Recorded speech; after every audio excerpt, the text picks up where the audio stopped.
I'm Aura, and I'm the host of Collective Mind, and I am going to be talking about our inner world, but a very specific area of our inner world that I refer to as the cabin, and basically how I learned about it.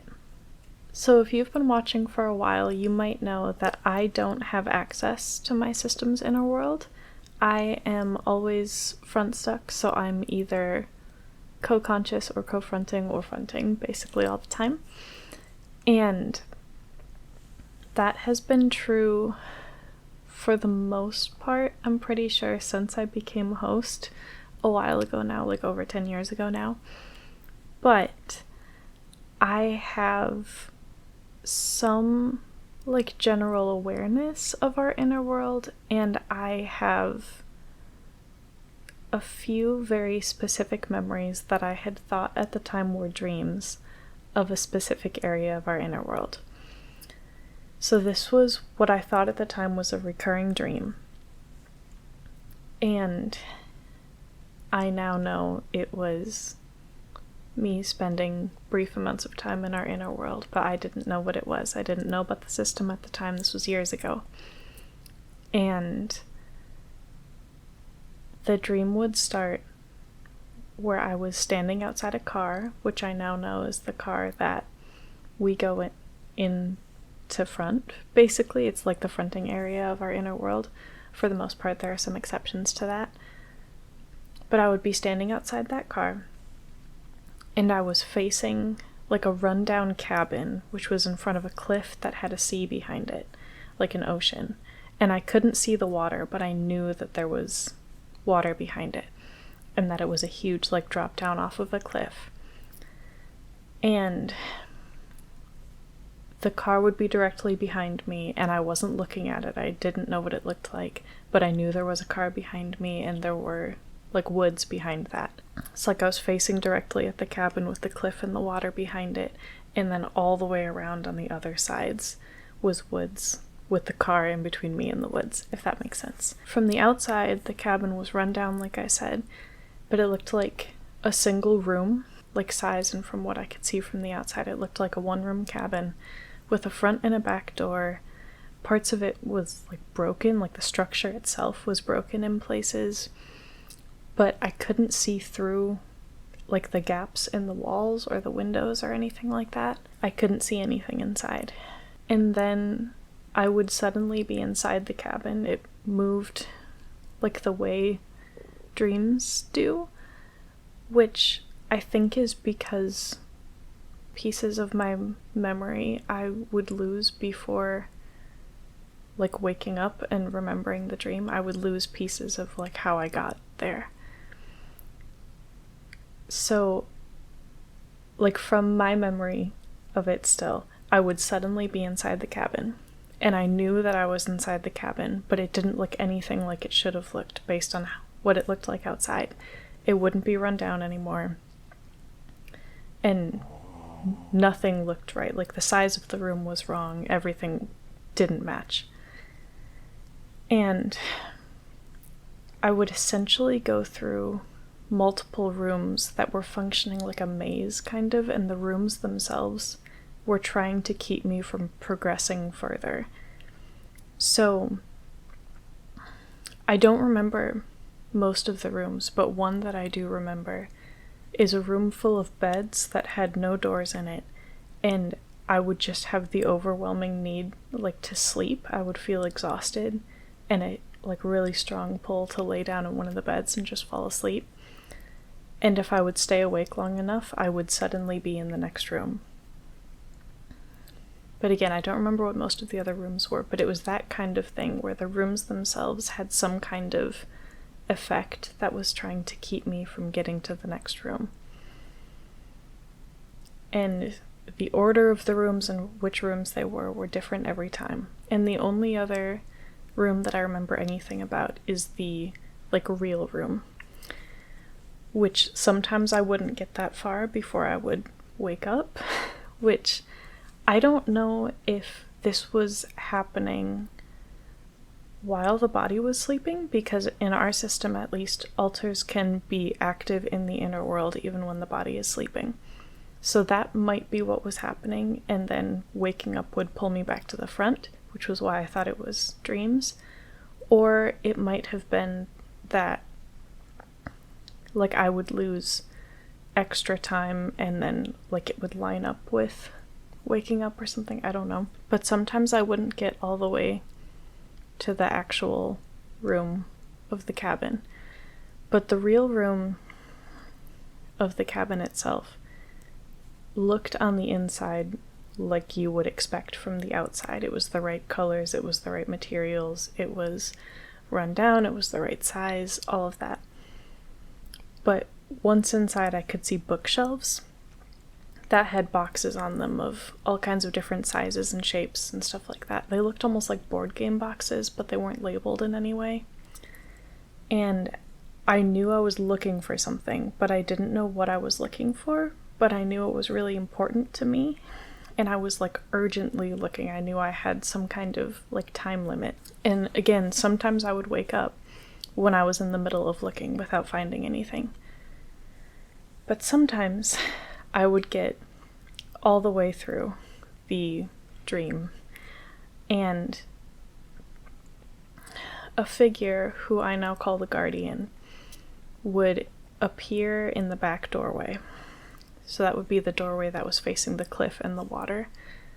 And I always automatically gender the guardian male. I'm not sure if that's just, like, the impression that I got or the guess that I had at the time, but the way that I would describe him is, like, featureless but dark, and like a masculine energy, like I said, and intimidating. And the closest, like, example that I could give is something along the lines of, like, a ring wraith from Lord of the Rings or a Dementor from Harry Potter, but couldn't see, like, face, height, even really, like, the general shape. I knew it was, like, approximately humanoid shape, but it was the kind of thing where I couldn't get any details, and, like, I knew in the moment that I wasn't getting any details. And I don't know if there were details there that I just couldn't see, because I know that happens with altars in our inner world, where they will just not be able to see all of the details of a different altar that they don't have very good communication with. Or this could just be, like, a generally featureless figure. I don't know. But the guardian never did anything, but I was scared of him. And I would always wake up, always, once the guardian appeared, or before then. So I never was able to continue looking. Charlie's snoring in the background. I was never able to continue looking once the guardian was there. So the guardian was interrupting my ability to look for whatever I was looking for. And I think sending me back to the front. Now, like, with the system information I have now. I also think the guardian is, like, a form of gatekeeper or internal protector. I am not positive if they're an altar or an NPC. I don't know of any time they've ever fronted, but there are a lot of altars in our system who are full altars or, like, fragments but not NPCs who, like, very, very rarely front because of how big our system is, so I don't know which one it is. I never saw anyone else in the cabin in any of the rooms. I never found what I was looking for. And I had, like, told different people in my life about this recurring dream before, because I would never have vivid dreams. Like, never. I would never have visual dreams. I don't think visually. I can't picture things in my mind. So, like, I wouldn't have visual dreams. So this really stood out to me because it was visual. I was actually experiencing it. And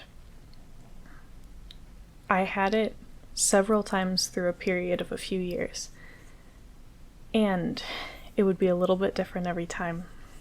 But after meeting Primal Pack, there was a point where I was describing the dream to Sid, and he immediately wondered out loud and like asked if that could be our inner world, especially with the context that I don't normally dream like that.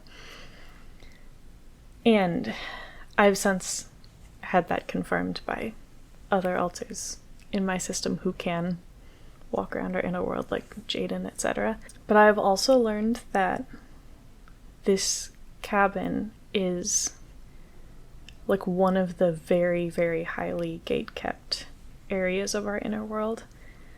No one else that I know of can get into the cabin, and I don't know of the guardian ever leaving.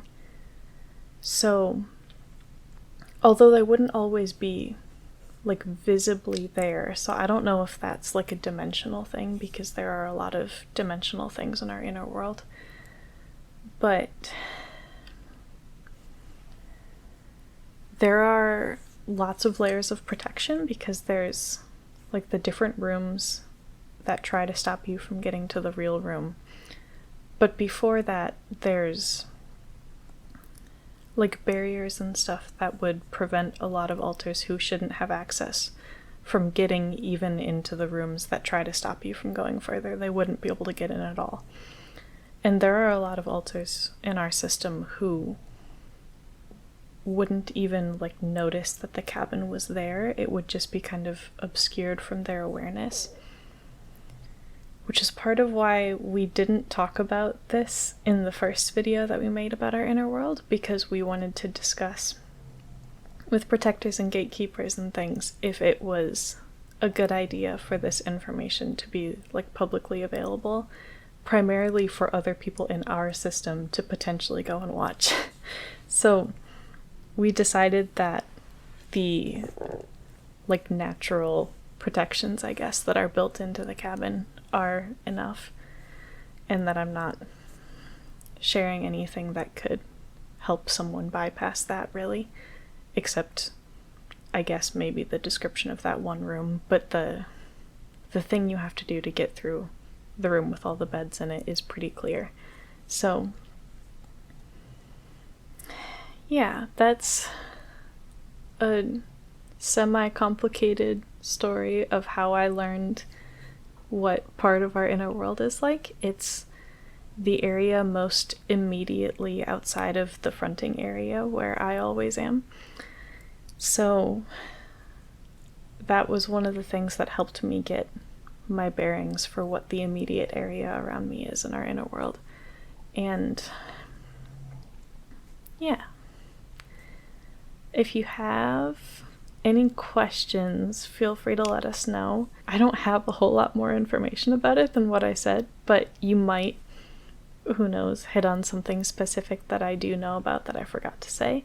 Or if it's less specifically about the cabin and more about our inner world or other aspects of our system, that's even more likely that we'd have an answer for you. But I'm gonna switch to the end screen so that it shows the thank you to our patrons. But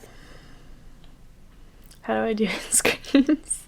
How do we have this problem like every time? If you liked this video, please click the like button, and also make sure that you're subscribed and you have notifications on with the bell if you want them. That helps us out a lot, and it helps you not miss any of our videos. And I'm going to put other videos and stuff on the screen so that you can watch those if you want to, if you haven't seen them yet or you want to rewatch them or whatever. And there's a bunch of fun links in the description as always, like our Patreon and Discord and Etsy and all of those things. And we also just had a recent Etsy launch of a charity partnership that we're really excited about, so you should go look into that if you haven't already. And yeah. Thanks for watching. Bye.